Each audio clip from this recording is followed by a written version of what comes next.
Ladies and gentlemen, the President of the United States, accompanied by Mrs. Amy Wilhite.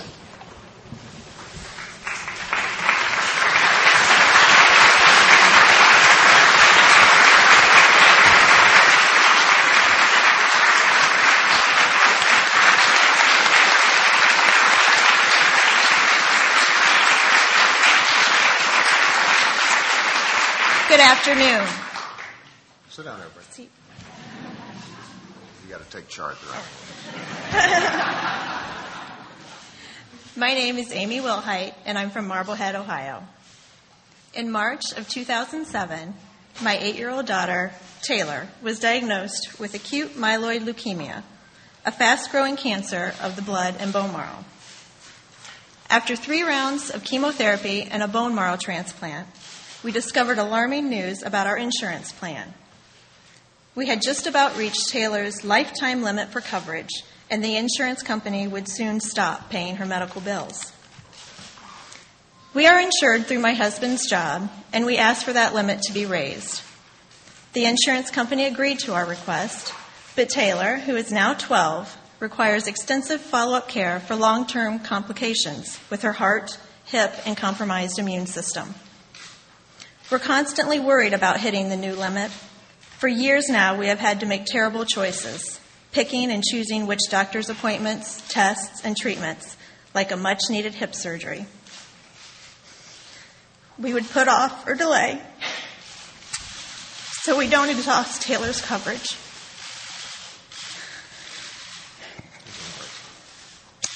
The provision in the Affordable Care Act that bans lifetime benefit limits will directly help Taylor and our family. A huge weight has been lifted because I won't have to make the heartbreaking choice to pay for the surgery that will help her have a more active and fulfilling life, or to save money in case other health issues arise. I want to thank the President and others who have made it a priority to improve the healthcare system for families like ours. It is now my honor to introduce the President of the United States.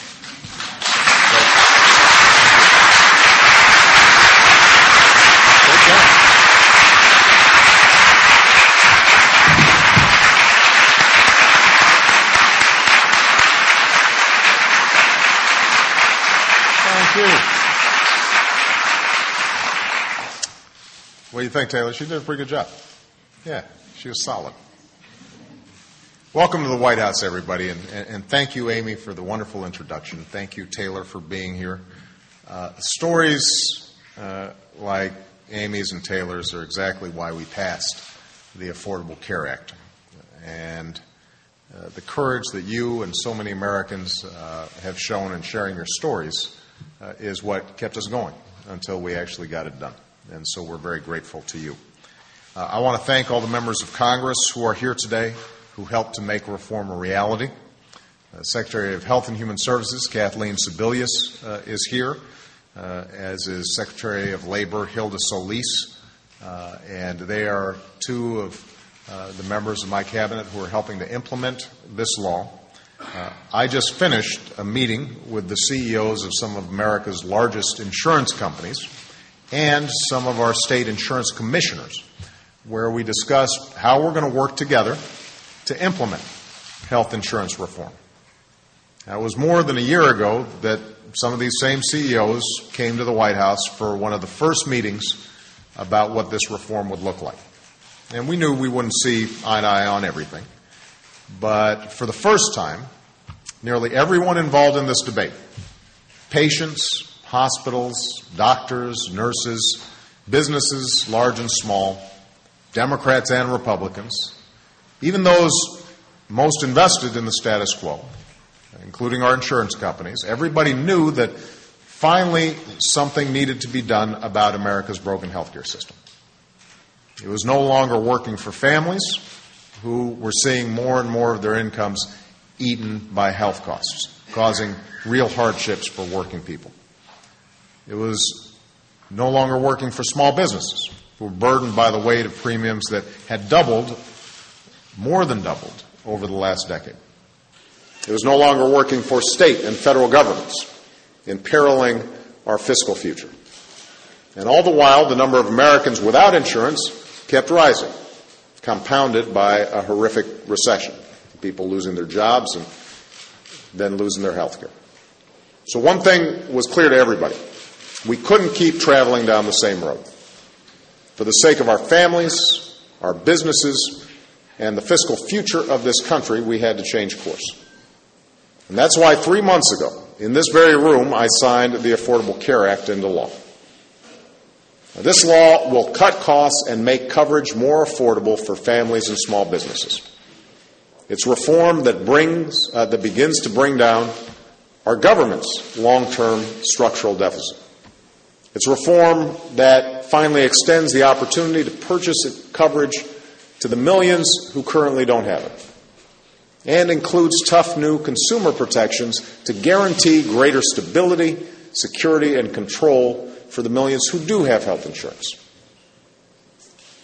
While it will take a few years to fully implement this law, we can already see it taking effect.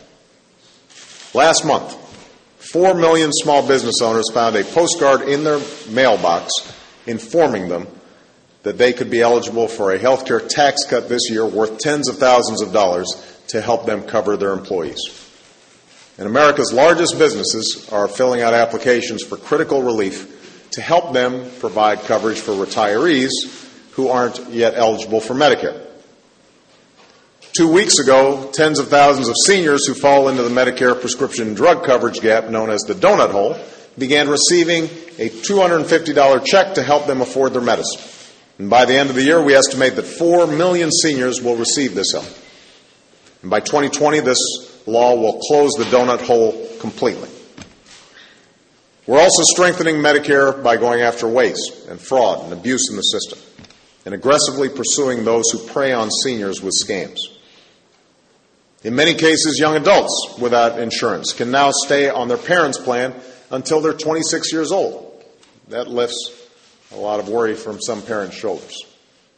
Even though the insurance companies, my administration asked them to do so immediately to avoid coverage gaps for young adults. And I want to thank those companies that agreed to do this. On July 1st, uninsured Americans who've been locked out of the insurance market because of a pre-existing condition will now be able to enroll in a new national insurance pool where they'll finally be able to purchase quality, affordable health care, some for the very first time in their lives.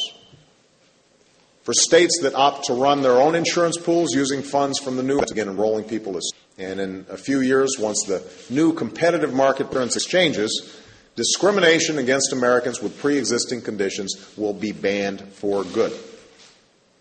And that's when individuals and small businesses will finally have the same access to the same types of insurance plans that members of Congress have for themselves. And today I'm announcing that the Departments of Health and Human Services, Labor, and Treasury are issuing new regulations under the Affordable Care Act that will put an end to some of the worst practices in the insurance industry and put in place the strongest consumer protections in our history. Finally, what amounts to a true patient's Bill of Rights. This long overdue step has one overriding focus, and that's looking out for the American consumer. It's not punitive. As I said when I met with the insurance executives, it's not meant to punish insurance companies. They provide a critical service. They employ large numbers of Americans. And in fact, once this reform is fully implemented a few years from now, America's private insurance companies have the opportunity to prosper from the opportunity to compete for tens of millions of new customers. We want them to take advantage of that competition. Now, what Americans expect in return is a greater level of accountability and fairness and security. We expect to get what we pay for. And these rights guarantee just that. Basic rules of the road that will make America's healthcare system more consumer-driven and more cost-effective, and give Americans the peace of mind that their insurance will be there when they need it. Give Amy that peace of mind that her insurance will be there when she needs it. So, starting in September, some of the worst abuses will be banned forever. No more discriminating against children with pre-existing conditions. No more retroactively dropping somebody's policy when they get sick if they made an unintentional mistake on an application. No more lifetime limits or restrictive annual limits on coverage. Those days are over. And I'm pleased to say that some insurance companies have already stopped these practices. When news reports indicated that a company was dropping coverage for women diagnosed with breast cancer, my administration called on the industry to end the practice immediately. Don't wait until September. And soon after, the entire industry announced that it would comply with the new law early and stop the practice of dropping people's coverage when they fall ill and need it most. Some also questioned whether insurance companies might find a loophole in the new law and continue to discriminate against children with pre-existing conditions. And to their credit, when we called the insurance companies to provide coverage to